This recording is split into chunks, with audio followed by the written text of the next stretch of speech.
Welcome back to my journey through South Korea for the first time, visiting several locations in the country across 2 weeks. In this episode, we will be exploring the vibrant city of Busan. In the second largest city in Korea, we shall continue to learn more about the rich culture, taste some brand new flavours, and take in some of the incredible sights that Busan has to offer. As we make our way by van from Andong, this vlog actually starts in a little convenience store because honestly, these mundane things have been what's fascinating me the most as a Brit in Korea for the first time. So you can make your own iced coffee in this service station. You pick up a cup of ice and then you put it in the machine here. I don't know what he just pressed. I feel like I need to observe before I do it myself. And it makes a nice coffee. Well, it looks like he's got a nice tea.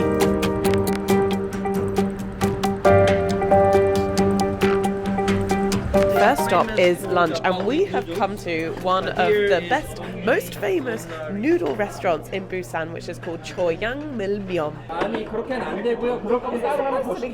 Why is the bowl freezing cold? Is it a cold soup? Yes, there's ice in there. I've never had ice cold soup before. It feels so wrong. So you chop up the noodles with scissors. I'm still just so thrown off by the fact that this is ice cold. Not even a little bit cold, like icebergs in my noodles cold. Why am I blowing it? It's cold already. I mean, it tastes good. Wish it was warm though. I'm gonna try it in a one. I can't. The dumplings are so large. And that one's hot. My verdict is very nice noodles, but I prefer them hot. But I'm glad that I've tried the cold ones. We're at Busan Central Railway Station now. Ironically, we're not actually getting the train, but this is a very popular place that you would be coming if you were coming to Busan from Seoul. They've got the bullet train, which heads straight here, and I believe that there is a very famous movie called The Train to Busan, like a bit of a fun horror, so I hear, about zombies on the train to Busan. How much is it to get the bullet train from like Seoul to Busan? Per person will be around $40, $50. And it takes 2 hours? 2.5 hours. And this is Olive Young, which is where I have been recommended to get all of this Korean skincare that's been recommended to me. Kind of like the Korean version of Boots, and I cannot wait to have an absolute field day here. But I'm not going to do it right now because I want to do it at a time where I know I've got like at least a couple of hours and I want to just get loads and loads of stuff.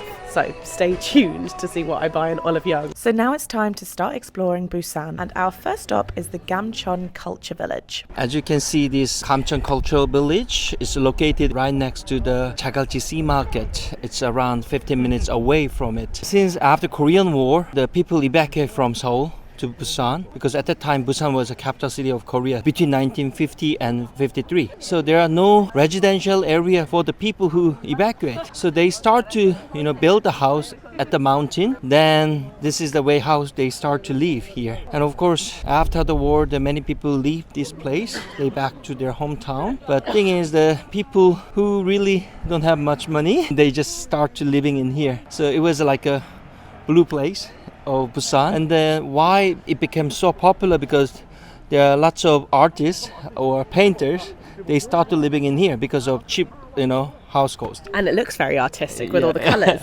Yeah, it is true. That's why. But the condition of living here was bad. So they started painting in their, the house. There are so many masterpieces the tourists found it, and then they took the picture of this place and they posted onto their SNS. Then it becomes so famous. So many lovely souvenir shops here. Really want to go shopping. This is a great place to buy some souvenirs. Carl was specifically looking for a souvenir place earlier. I think he's found his town.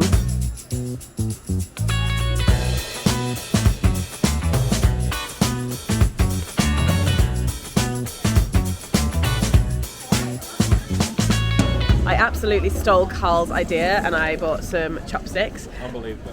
Unbelievable. Because they're so cute and they had so many, and I thought this would be a really great one of the first additions into my new flat, which I've not moved into yet, but hopefully in the next few months I'm going to have some chopsticks.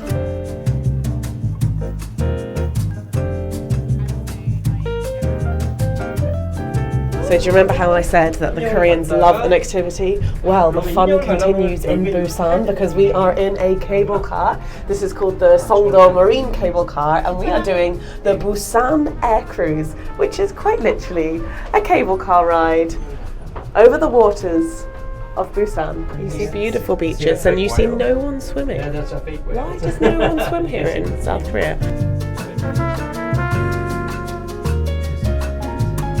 We're about to do this cloud walk that you see in the distance over here.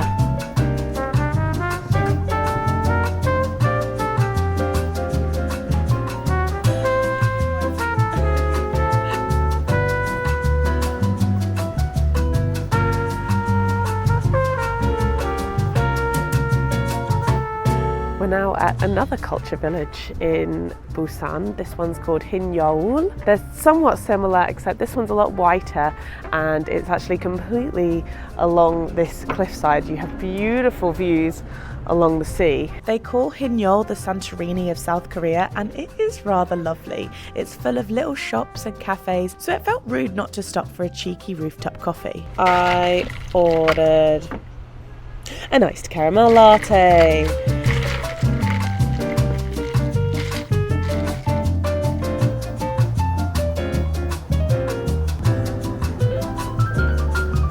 The last activity that we are doing of the day is heading on the Diamond Bay boat around the bay here in Busan. This is quite a popular thing to do. You can get 80 people on board. We're just boarding it now, and actually I feel like it doesn't look like you could even fit 80 people on here, so I'm curious to see how squished we might be. I do like me a catamaran boat, I do. And Sanya, I just tried saying I'm sorry, I think I said it wrong. Annyeonghaseyo. Annyeonghaseyo. I thought you weren't allowed to drink on boats in Korea, but actually you are allowed to drink on this boat. So I bought a bottle of red wine for 20,000 won, which I'm going to share with the girls. Buy 2 pieces. Just in case. Cheers, cheers, cheers, cheers.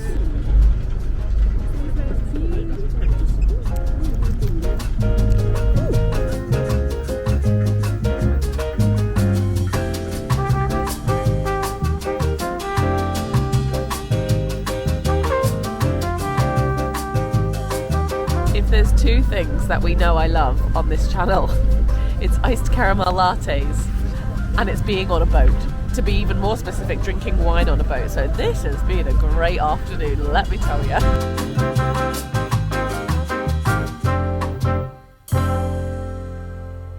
This morning we are taking the train in Busan, but not an ordinary train, no. This is a train at Blue Line Park, and they're basically these super cute, tiny little carriages that's going to take us to our first stop of the day. They are called Sky Capsules. So adorable. It's so adorable.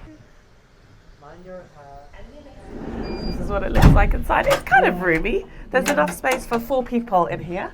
We just have 3 people in here today. It goes at a lovely leisurely pace so that you can enjoy the scenery as you go. How far does it go? I've got no idea.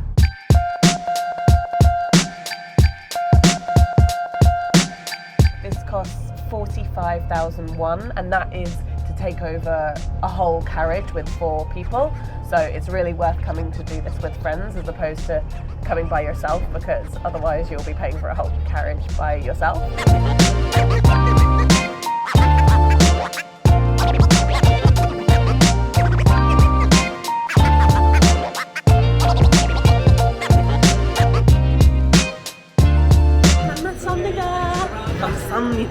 Still not quite coming naturally to me yet to say these words. Is there a chance the track could bend? Not in your life, my Hindu friend. Monorail. Monorail. What's it called? Monorail. If you don't know that reference, you're an idiot. Paul Watson just called me an idiot. This is the Hee Temple. This temple was first built in 1376, and it's actually one of the rare temples by the shoreline in Korea, as most of them you will find in the mountains. This is amazing! So beautiful! And also, apart from our very first day here, every single day that we've spent in Korea, the weather has just been absolutely stunning. It's mid-October, if you're wondering. And the clarity of this water as well. Oh, I want to go swimming again. The temple honours the sea goddess Buddha of Mercy. I mean, they have dubbed this the most beautiful temple in Korea.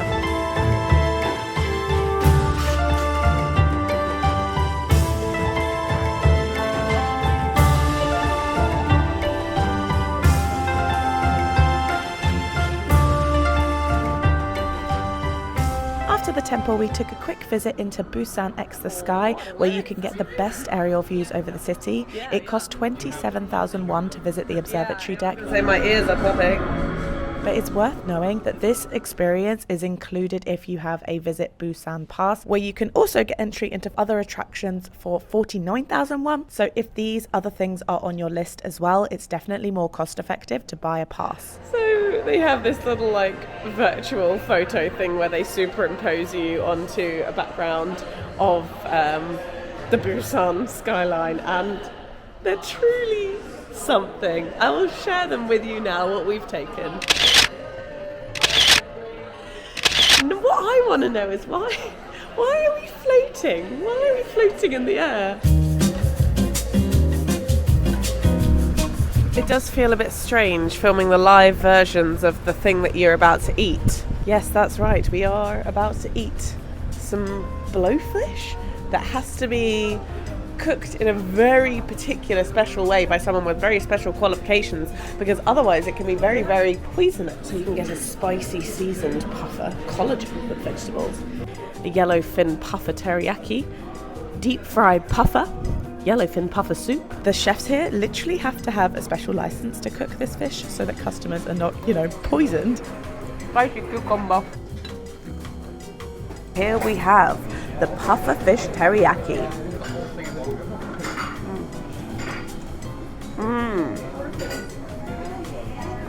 Oh, that is delicious. I mean, this might sound disappointing. It doesn't taste overly dissimilar from other fish that I've tasted before, but it is very delicious. Cheers. Other than it being seemingly thrill-seeking to eat pufferfish and it being quite tasty, it is also low in fat and high in protein. So everything that they've just brought out in front of us, including the pufferfish soup, the pufferfish teriyaki, the side salad, the tempura, the rice, the other side dishes, 36,000 won, which is pretty good value for everything, especially since this is the #1 pufferfish restaurant in Korea. So they say. We have a little bit of free time on our itinerary, and I've been desperate for a massage because I have a knot in my back that I just can't get rid of. So I'm just in the changing room now, and I have to get into this little outfit. I think I'm going to go for the black. I've been told to take my actual pants off, as in panties, off.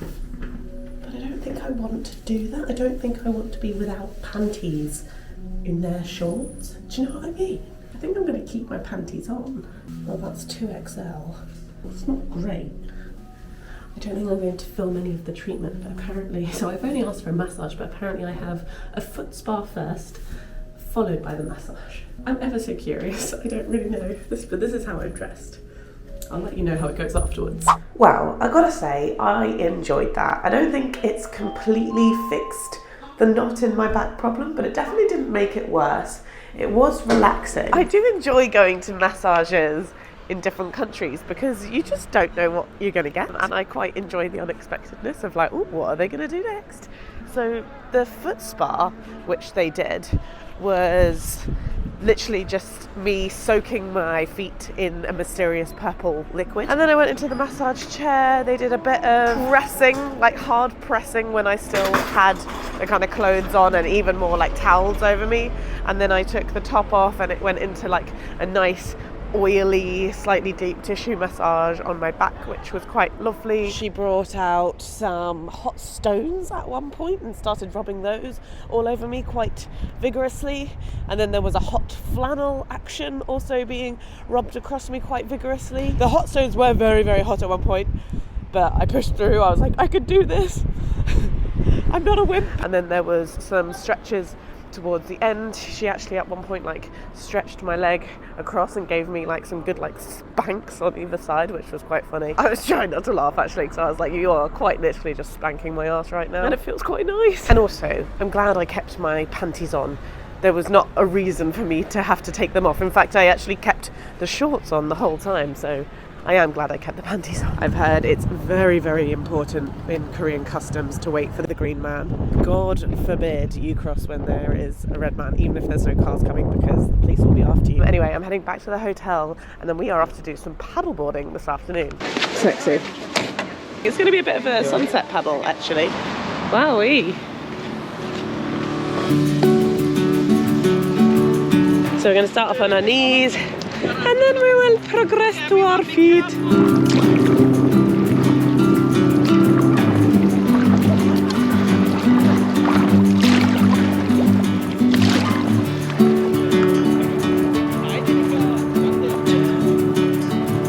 Oh, this is wonderful. The water's really lovely and calm. There's a few like waves which you kind of just bump over, but on the whole it's very calm.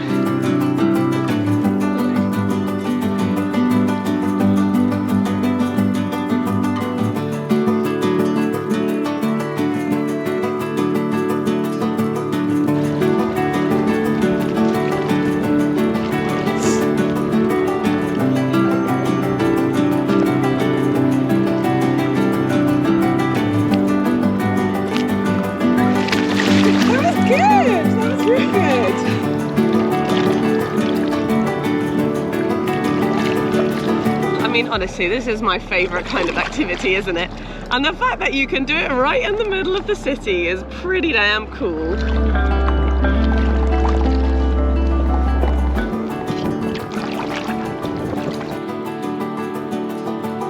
The sun has set and it's time for another fishy Korean delicacy for dinner. Now, I'm not going to lie, this one is quite outside my comfort zone. As you walk through the fish market, choose your fish, and they slice it right in front of you before preparing it for you to eat. Oh. While we were waiting for our fresh sashimi, they brought out this plate of wriggling octopus. No, really, it was still wriggling. Small piece. And suddenly I feel like I'm on an episode of I'm a Celebrity, Get Me Out of Here, except you don't win any prizes. It's not the dog penis one now. No, that's not a top prize. It doesn't taste bad. It's just the idea of it that's making me. Ugh. Anyway, I tried it. Arguably the freshest sashimi that I have ever eaten. Because we've literally just picked this fish, they've literally just killed it and sliced it up, and it's ready to eat. Halibut. Which is a huge one. Sounds like a posh boy's name. Halibut, can you come down the stairs? Halibut. This woman was chasing around her kid. Halibut, have you done your homework, Halibut? Halibut, your father and I would like to take you on holiday to Disneyland. Dipping it in the soy now. Oh, better with the soy actually. Maybe that's just what I was missing. If any of you have ever wondered if Carl Watson can use chopsticks, the answer is no. The answer is no. I'm a lot better with wooden chopsticks. But Sure. I'm not going to even argue back because it's been atrocious. I can tell I'm pretty terrible with these chopsticks. Ladyfish. I asked if it's the same as in China where you can't put your chopsticks upright because Best one so far. Okay, I really feel like that's enough fresh fish for the day. Now let's see the nightlife in Busan. It's actually the first night on this trip where I feel like I can be awake past 9 p.m. And it's our last night in Busan, and Carl and I really wanted to see if we could make the most of just seeing a bit of the nightlife here. So we've come to an area called Souvenir, which is supposed to be one of the best for nightlife and bars and restaurants and clubs and things like this. So we're just going to go to a little bar here. Very vibrant. It is very vibrant. Food, there's lights and bars. Very bright. Very different from where we just were in the fish restaurant. I'll be honest, I didn't stay out too long as jet lag is still kicking my butt on the daily, but sadly that was the end of our time in Busan. Overall, I absolutely love the city. The way it is situated right on the beach, so you really feel like you get the best of both city and beach life. There was so much to do. In 2 days we covered a lot, but not enough. So I know I must return to Busan one day to explore more of this seaside metropolis. I hope you guys enjoyed this video, and I will see you in the next one where we will be continuing our journey clockwise through Korea. Bye bye!